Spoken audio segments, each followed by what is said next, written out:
This is Christopher Moldong of Chris's Storytelling Corner. Today I'm going to do a movie review for Avengers Infinity War.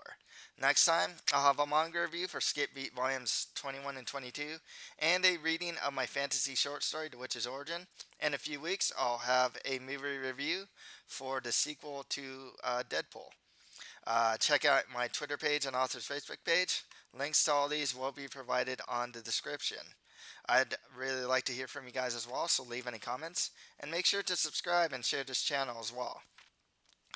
The way that this is going to work is that I'm going to give a detailed recap of the movie and then give my thoughts on the movie. So you haven't seen the movie, if you're one of the few people who haven't seen this on opening weekend, then it would be highly advisable that you not listen to this recap and the thoughts. I'm going to spoil everything. Okay. I'd also really like a discussion about this movie and just where you guys think that Marvel is gonna go moving forward with the next movies and whatnot, because this really is. I mean, it's not the end of Phase 3, but we're really getting there, and there's a lot of speculation as to what happens next, especially after the events of this movie. So I'd really like to know where you guys think Marvel in general and the MCU in general is gonna go. As far as an overall grade to this movie, I give this an A plus. There's a couple things wrong with it, a couple problems here and there, but nothing that doesn't make it must see. Nothing's perfect, obviously, but it's just a great movie. If you haven't watched it, watch it. So let's recap Avengers Infinity War. So, having acquired the Power Stone from the planet Xandar, Thanos and his children, Cull Obsidian, Ebony Maw, Proxima Midnight, and Corvus Glaive, intercept the ship carrying the survivors of Asgard. Thor, Loki, and Hulk try and fight against Thanos and his children, but they're powerless to stop them from extracting the Space Stone from the Tesseract. Heimdall uses the Bifrost to send Hulk to Earth before he gets killed. Thanos then kills Loki as Loki tries to kill Thanos and takes the Space Stone. Then he departs with his children and destroys the ship. Hulk crash lands at Sanctum Sanctorum in New York City, reverting back to Bruce Banner. He warns Stephen Strange, Doctor Strange, and Wong about Thanos' plan to kill half of all life in the universe. In response, Strange recruits Tony Stark, Iron Man. So Ma and Obsidian arrive to retrieve the Time Stone from Strange, but after a battle, which also includes Spider-Man, Peter Parker, my bad. Ma captures Strange. Stark and Parker go after Ma's spaceship, while Bruce Banner contacts Steve Rogers, as Tony was about to do it on his flip phone, but Ma and Obsidian pretty much arrive, and then Banner picks up the phone and calls Steve Rogers, Captain America. So we go to Scotland. Midnight and Glaive ambush Wanda Maximoff and Vision. Rogers, Natasha Romanoff, and Sam Wilson. Captain America, Black Widow, and Falcon. I'll go by like their regular names, not their superhero names. Those three rescue them, and they take shelter with James Rhodes, War Machine, at the new Avengers facility. Vision offers to sacrifice himself by having Maximoff destroy the Mind Stone in his forehead to keep Thanos from retrieving it. But Rogers suggests that they travel to Wakanda, as he believes that they have resources to remove the stone without destroying Vision. So we're back in space. The Guardians of the Galaxy respond to a distress call from the Asgardian ship and rescue Thor. He guesses that Thanos seeks the Reality Stone, which is in the possession of the Collector at the planet Nowhere. Rocket and Groot accompany Thor to, I can't pronounce this very well, Nidavellir, to retrieve a weapon to kill Thanos, as Thor does not have Mjolnir at this point. It was destroyed by Hela. There, they and Eitri create Stormbreaker, which is an enchanted axe. Also has lightning powers as well. Peter Quill, Star-Lord, Gamora, Drax, and Mantis find Thanos at Nowhere with the Reality Stone already in his possession. Thanos kidnaps Gamora, who's his adopted daughter, and she reveals the location of the Soul Stone to save her captive adoptive sister Nebula from torture. Thanos and Gamora travel to Vormir, where the Soul Stone is supposed to be, a planet where Red Skull, keeper of the Soul Stone, informs him the stone can only be retrieved by sacrificing someone he loves. So Thanos throws Gamora to her death, and it grants him the Soul Stone. Nebula escapes captivity and requests the remaining Guardians to meet her on Titan, which is Thanos' homeworld. Stark and Parker eject Ma from his ship and rescue Strange. They land on Titan and meet Peter Quill, Drax, and Mantis. Strange uses a time stone to view millions of possible futures and states that there's only one in which Thanos loses. The group forms a plan to confront Thanos and remove the Infinity Gauntlet from his hand that he's wearing. So Thanos arrives, justifies his plans to Strange as necessary to ensure the survival of a universe threatened by overpopulation. The group subdues him until Nebula uh, deduces that Thanos has killed Gamora. It enrages Peter Quill, who retaliates, but in the process kind of breaks the group's hold on Thanos, which is pretty much Tony Stark and Peter Parker trying to remove the the gauntlet while Mantis has Thanos under like a form of mind control. And then Thanos overpowers them. After Strange surrenders the Time Stone in exchange for Thanos sparing Tony Stark, Thanos departs for Earth, which is really interesting because earlier Strange said that he would not surrender the Time Stone for the life of Tony Stark or Peter Parker. So it's interesting that he did that here. Upon arriving in Wakanda, Rogers reunites with Bucky Barnes, the Winter Soldier. The Avengers task Shuri with extracting the Mind Stone, who's T'Challa's sister. Thanos' army invades, and the Avengers mount a defense alongside King T'Challa, who's the Black Panther, and the Wakandan forces. Banner's unable to summon Hulk. Hulk just keeps refusing to come out. But so he fights in Stark's Hulkbuster armor. Thor, Rocket, and Groot arrive on Earth and rally the defenders.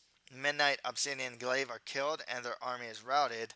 Thanos arrives and Maximoff reluctantly destroys a Mind Stone and Vision with it to stop him from completing Gauntlet. However, Thanos uses the Time Stone to undo her actions and retrieve the stone from Vision, which destroys him. Pretty brutally, too, actually. Despite being severely wounded by Thor, Thanos activates the complete Infinity Gauntlet and then teleports away. He literally snaps his fingers, and pretty much Thanos' plan comes to fruition as half of all life across the universe disintegrates. And it's at random, too. It includes Barnes, Drax, Groot, Mantis, Maximoff, Parker, Quill, Strange, T'Challa, and Wilson. Nebula and Stark remain on Titan, while Banner, M'Baku, Okoye, Rhodes, Rocket, Rogers, Romanoff, and Thor are left on the Wakandan battlefield. Thanos, who's healed, awakens on another planet and pretty much just smiles in satisfaction. And that's how the official movie ends. Once we get the post-credit scene, we see Nick Fury. He's on the road with Maria Hill, and he transmits a distress signal as he and Maria Hill, among others, disintegrate as well. The device displays a red and blue star insignia. If you don't recognize it, it's the insignia of Captain Marvel. So, before we get into my thoughts on the movie, I'd like to plug my author's website at www.chrismaldon.com. And you can read a new blog post on there every week. I do actually talk about Infinity War on there, among other things, with my own writing. Also, do you like anime? Do you like action, adventure, fantasy, other worlds, crazy characters? Then buy my book, The Mustard Prince in the Condiment Kingdom, for just $4.99 via ebook on Amazon.com or on my author's website. Links to buy it will be provided on the page description. Please also subscribe to this channel, as that would really help me out. So, some thoughts on the movie. Let's start with Thanos. This movie really is about Thanos more than anything else. It is something of an origin story with him, how he met Gamora, how Gamora became his like daughter, and how what he's done up to this point to reach, or pretty much what he's done to other planets to reach this point. He is one of the more. They made him really sympathetic here in a sense. Like he actually has a reason for why he's doing what he's doing. Whether you agree with it or not, the overpopulation thing. I mean, you can look back in like I don't know late '60s, '70s, where I forgot what professor said that overpopulation would like destroy the earth, and it turns out that now we have more population than ever, and we're pretty much thriving. So, I mean, but once again, if you get that, like, but the fact of the matter is, I don't expect villains to have the most logic. He is the mad titan. The guy's a sociopath. I mean, I expect him to at least he has a reason. It is somewhat logical, and that's all I expect from a villain. I don't expect complete logical thought over a guy that's known as the Mad Titan, who is more than willing to kill people for to reach his ends. Like I said, he's a lot more sympathetic here.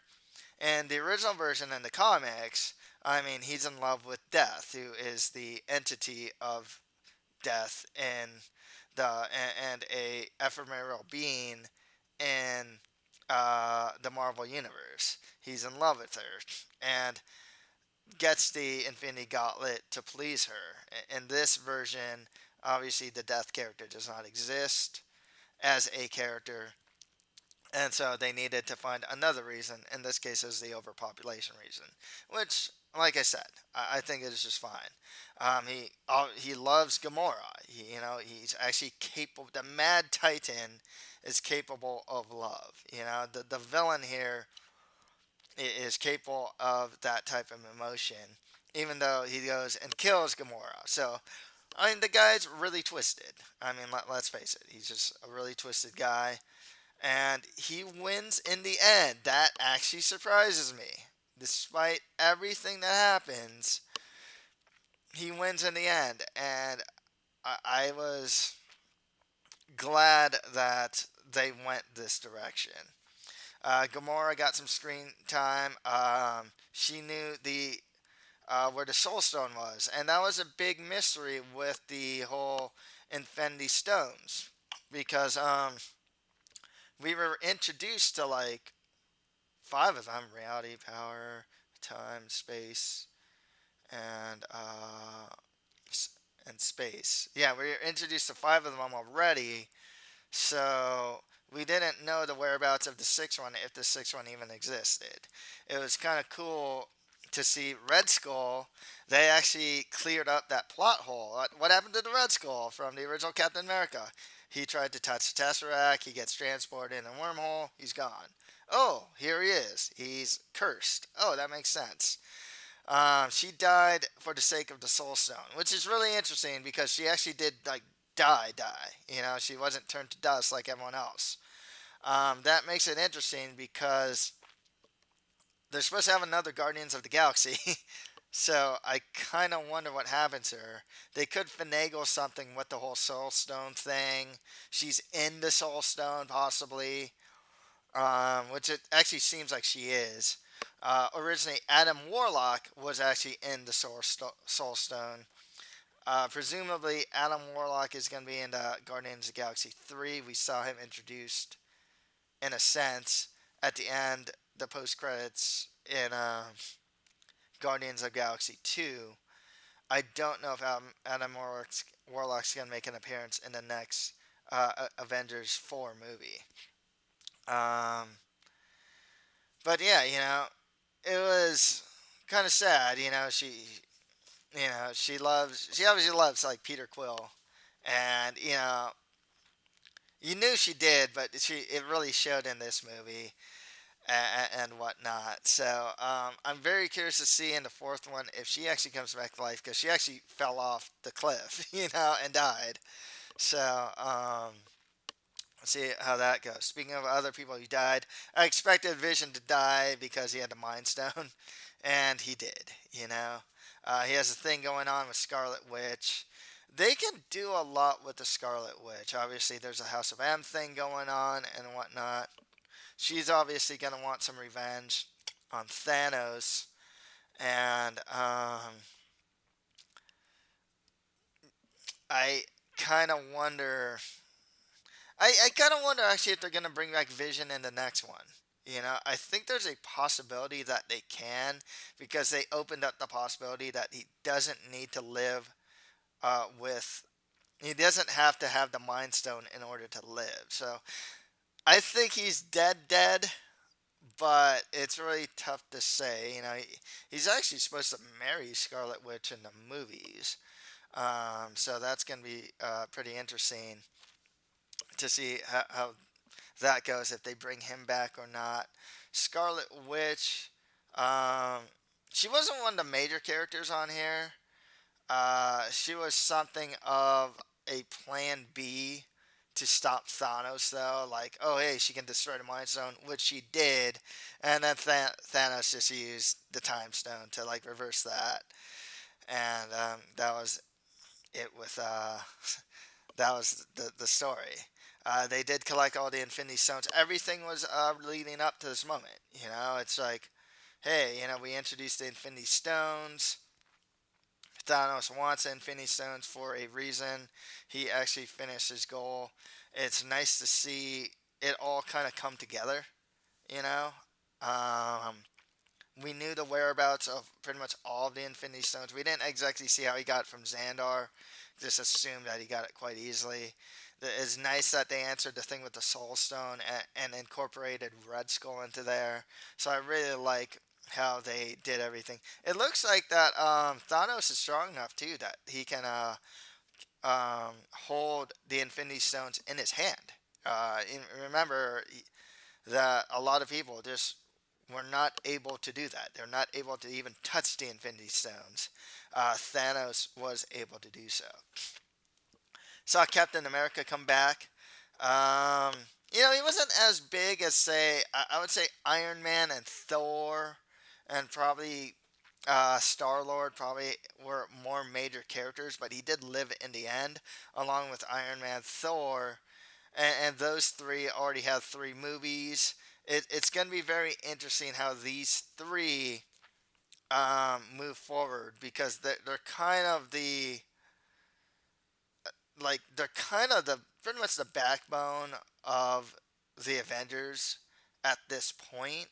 So I'm with Captain America, he was just him.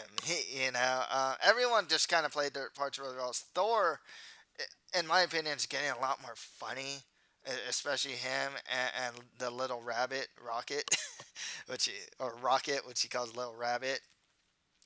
Captain America though didn't really interact too much. Like I said, he just kind of played himself. Iron Man though, he got to interact with Doctor Strange, and they had some. I like their pairing was really cool because like Doctor Strange essentially was Tony Stark, at one point, and then Doctor Strange, kind of, I guess, matured. But Tony Stark's still him, So they kind of butted heads quite a bit. Where Doctor Strange now is more serious. He's he just comes off like Doctor Strange started, when Stephen Strange started off, he was just like, he has a super nice car. Wasn't great with women. Thought he's, the best thing since sliced bread, kind of like Tony Stark. So it's really interesting to see those two banter. I also like the pairing, Iron Man or Tony Stark and Peter Parker. You got the father son, mentor student thing going on. I like their relationship as well, or their pairing as well. Um, but yeah, this is really interesting because like with Tony Stark, like he went in the first Avenger, he went through the vortex and whatnot and saw like the other side, you know. And he was kind of haunted by that until he saw Thanos. You know, Thanos was always like kind of in his brain in a sense. Um, so that made for something really interesting. Like a lot of people are gonna have vendetta. A lot of people have vendettas against Thanos after this movie. Thor especially. I mean, man, this guy, brother dies. His mom died, right? His father dies. His sister dies. I don't see Natalie Portman around. One thing that's really interesting is what happened to the Valkyries and some of the Asgardians. You know, I was kind of expecting what's her name, that one Valkyrie from the third Thor movie, Tessa Thompson's character. I've totally forgotten her name. I'm sorry to say. I expected her to be in the movie and she wasn't. So I'm gonna assume she either died off camera or she's still alive. I'm gonna guess that she's still alive.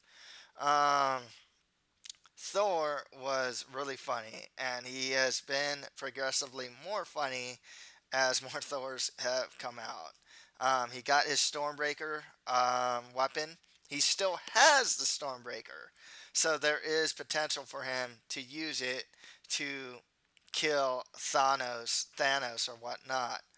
Um, like I said, I like his pairing with Rocket. I thought Rocket was really cool. Like I said, there's a low maturity with the guy because they, they're very they're they make a good pair in a sense because they act really aloof and above it all in a sense, like Rocket does. He doesn't really take anything from anybody, but he's kind of hurting inside, and you know, there's that scene where it's like, okay, I got to be a captain now, and it starts talking to Thor, and it's like, okay, yeah, you know, there are layers to a lot of these characters, which I really like, you know, and that's the other thing that makes this movie really good, is that we know the characters, we know the layers of these characters. Some of these layers, there are more layers to these characters, including Thanos, so that was really cool too. You know, the Guardians of the Galaxy, Drax was his funny self. Um, you know, we didn't get to see too much. And Drax and Mantis were just kind of there.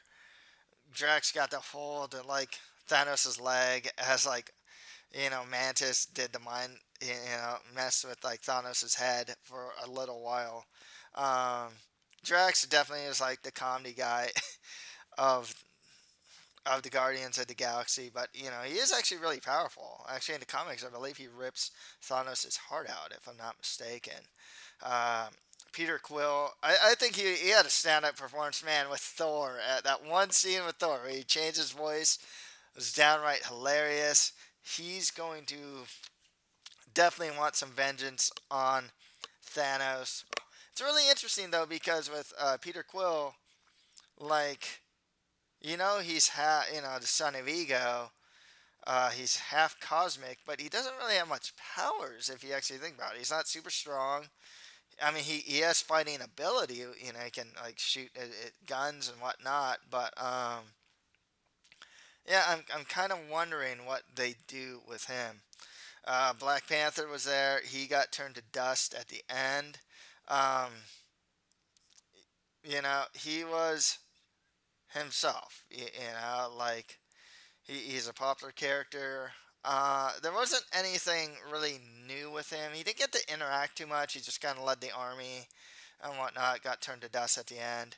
Wakanda was another setting in the movie, and I have to wonder if Wakanda will be a setting in future movies, not just Black Panther. They can definitely do with a lot with Wakanda and whatnot. We also got to see Titan, which was pretty desolate, um, and the scene of uh, not really the final battle, but this should be interesting because you know Tony Stark is kind of stuck there. There are some characters that are just kind of stuck on Titan right now, so I'm a bit curious to see where they go. Like, where does Tony Stark go? He's stuck on Titan.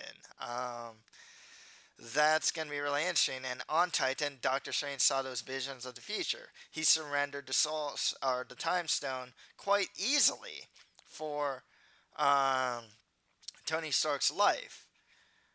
This should be really interesting because he saw the future. You kind of have to assume that you know in this future that he saw, um, you know, like this is what happened that Thanos was supposed to kind of win out in the end.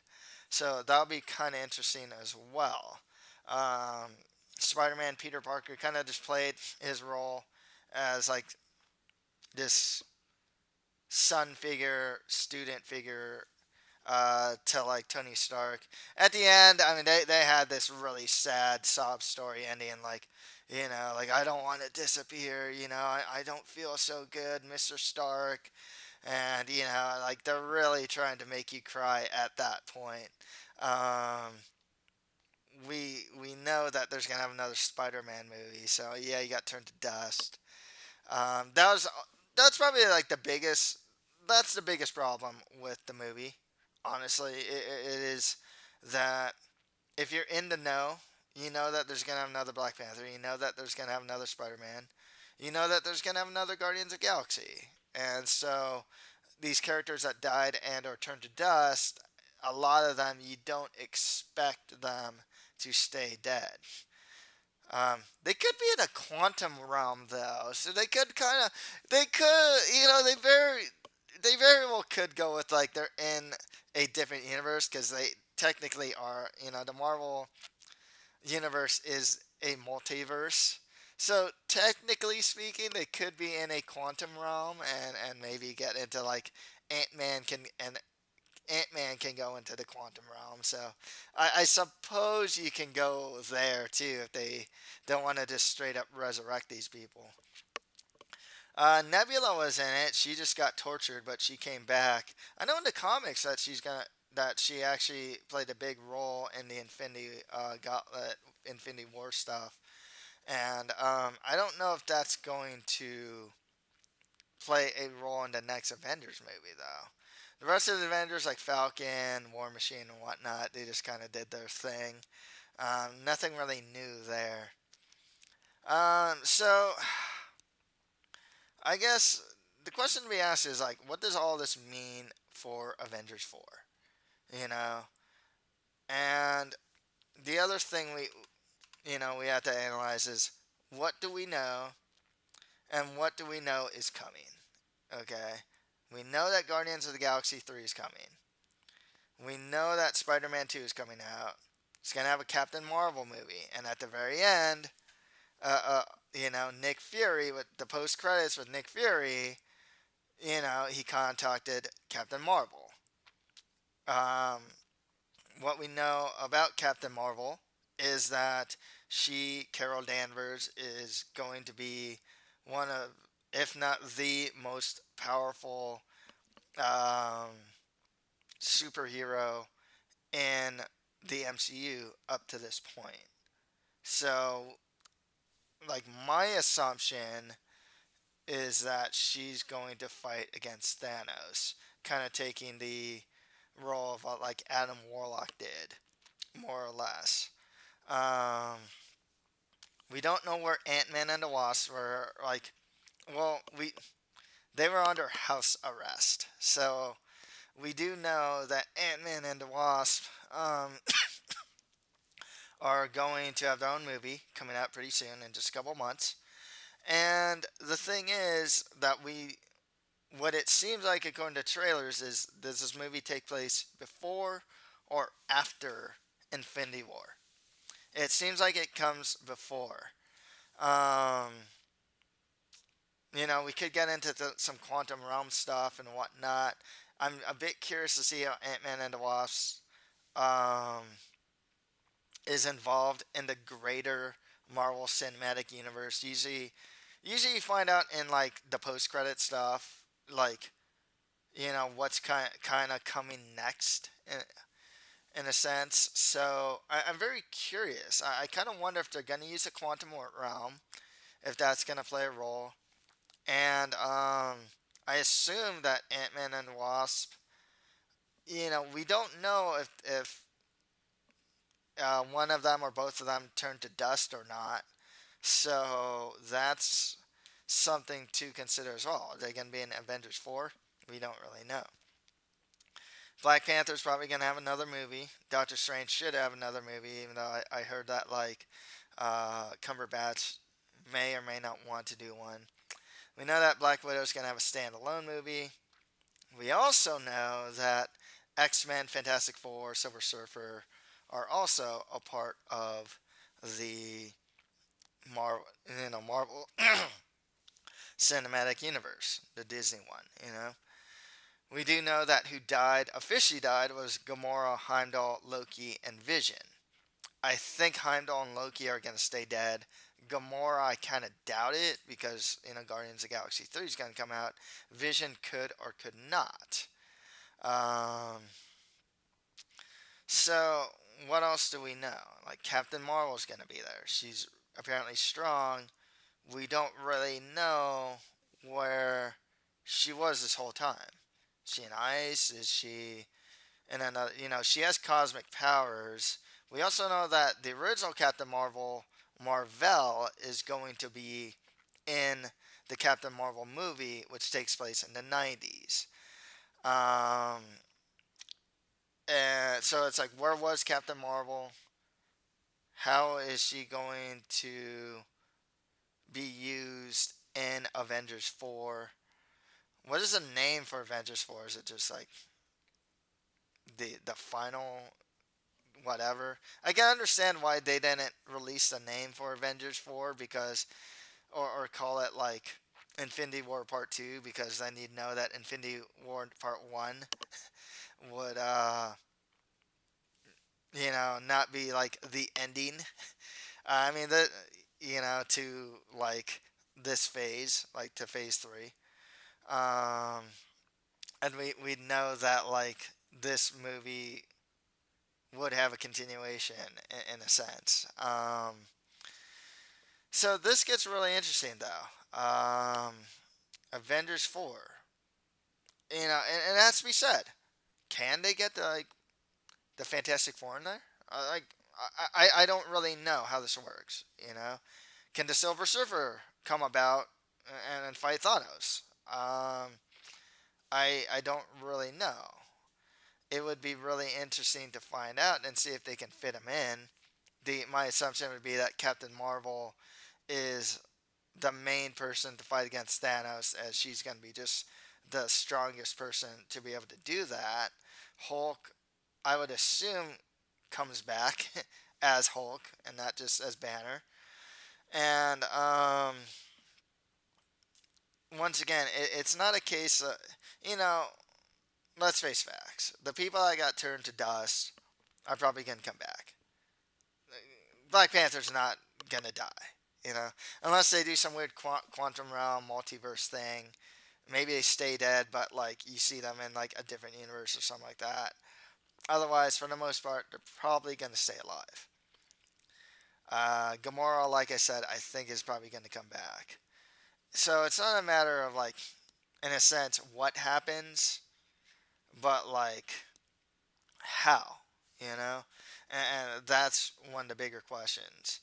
And then like this also just kind of opens up like we know that Ant-Man and the Wasp is going to come out, and then Captain Marvel is going to come out, and then they're going to have the next Avengers movie, and then they're going to start Phase 4. And we also know that, with that said, like there's a lot of speculation. Like X-Men, Fantastic Four, Silver Surfer can get Galactus, Doctor Doom, and whatnot. Um, Among other characters. I think Deadpool's there too, right? If I'm not mistaken, as well. Um, so that should be kind of interesting to see how that's gonna go. We can kind of make some speculation right now, like who's gonna be like the big overarching villain too. And you can introduce so many people now. After Thanos, and maybe we should ask this question after Avengers 4. Or from what I hear, Guardians of the Galaxy 3 is going to set up events for the next 10 years of the Marvel Cinematic Universe. So maybe we should be asking that. But it's fun to speculate, Galactus is there now. Um, I think they can even go more with Dormammu. You know, like he wasn't really defeated in the Doctor Strange movie, and he's super powerful. So that should be really interested to see how this like interconnects and whatnot. You can also go Marvel versus X Men or Avengers versus X Men. Um, so there's rumors that Thanos could be something of a recurring villain. I don't really like that idea in a sense because like his stories, we feel like we know his story now, and then like by Avengers 4, I think they can make a good case for the end of his story as well. Considering that all these people have like feuds against him at this point now too. So um, yeah, it's gonna be really interesting. Like I said, we have to assume that Captain Marvel is kind of like them going nuclear, the nuclear option and their last hope. Unless they go a totally different direction, which they very well could. Considering what rights that Disney slash Marvel has at this point. Um, so it's gonna be really interesting. I'm definitely curious to see how Ant Man and the Wasp kind of fit in. Captain Marvel, you have to assume is gonna have a really big role in like Avengers 4 and just moving forward in the Marvel Cinematic Universe as well. So that's all for today. If you like this, don't forget to subscribe, share, and comment to this channel. Thank you for listening to this movie review. Next time, I will have a manga review for Skip Beat Volumes 21 and 22, a reading of my short story, The Witch's Origin, and in a few weeks, a movie review for Deadpool 2. Thank you, and until next time.